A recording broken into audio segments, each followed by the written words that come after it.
Hello, welcome to my weekly video, and I hope you've all recovered from Saturday's Zumba class, courtesy of Joe Gibson in aid of the St John's Ambulance Southwick headquarter appeal.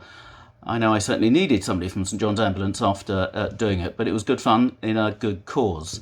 Now, I'm back in Parliament this week because there's lots of important legislation and debates going through ahead of the Easter recess. But firstly, we had some really good news locally, because I've been mentioning for some time now the bylaws which have been passed by the Sussex IFCA, the local fishing conservation authority.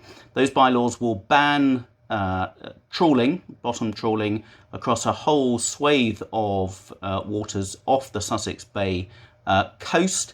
And they were approved by the Secretary of State for the Environment on Monday. So now there's some exciting work being led by Worthing and Ada councils to see if we can have a proper kelp farm there, which is going to be beneficial for marine life. It helps with the sea defences.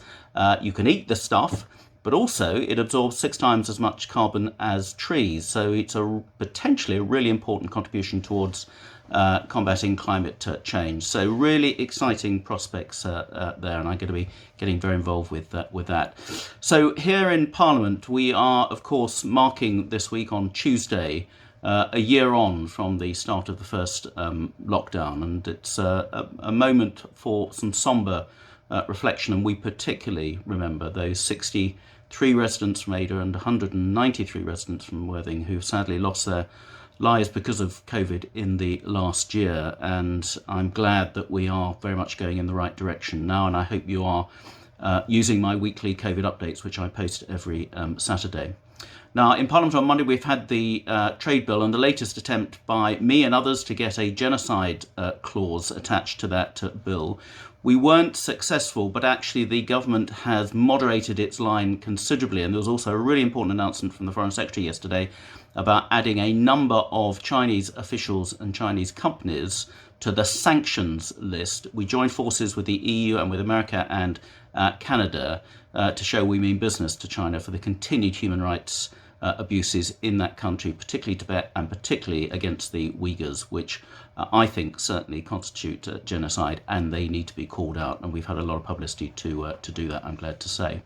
We've also got something called the Advanced Research and Invention Agency Bill, which effectively sets up a new agency to promote research and development and make the UK a cutting-edge science nation, which I think is really exciting as we come out of the COVID pandemic and post-Brexit as well. We've got important debates this week about the hospitality industry and the impact of COVID, and also about online anonymity, all the problems with social media, because people can just post without revealing who they actually are, and I certainly favour reform in that area. We've got a really important debate on Thursday, though, about the renewal of various COVID provisions, and on the 29th of March, the government will confirm the route map out of COVID, and because of the success with vaccinations, that looks to be going ahead as previously indicated. I'll put more details on my website. I've got some meetings this week about the development of Decoy Farm in East Worthing. I got meetings with Natural England on various natural environment measures, and particularly the Nature Recovery Network, which the government's putting in place as a result of the Environment Bill legislation. The Home Affairs Select Committee this week will be taking evidence about the vigil on Clapham Common in light of the terrible murder of Sarah Everard and what went wrong with the policing of that event.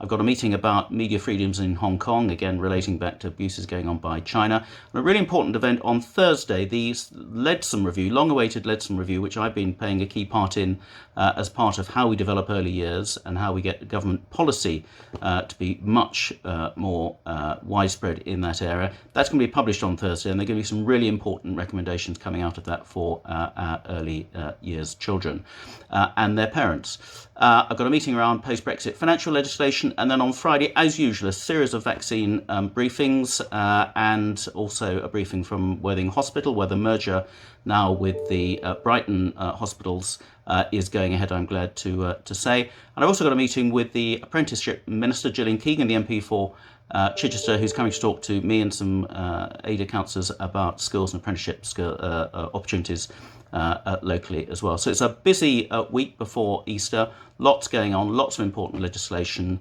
If you haven't been jabbed yet and you're eligible, go and get your jab, and in the meantime continue to stay safe, everybody.